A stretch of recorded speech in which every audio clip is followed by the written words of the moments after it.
obedient children, فرما بردار اولاد کے لیے، اولاد کو فرما بردار بنانے کے لیے دن میں 3 مرتبہ یہ آیت پڑھیے اور تلسی کے پانی پر دم کیجیے اور وہ تلسی کا پانی پلا دیجیے۔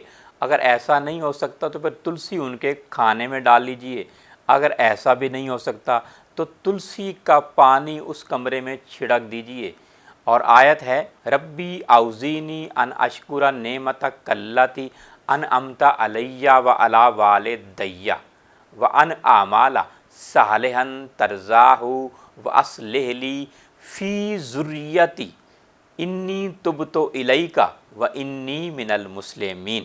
If anyone's children are disobedient, then this verse may be recited 3 times every day and blow on osimum sanctum or sprinkle or through there or give it to him to drink.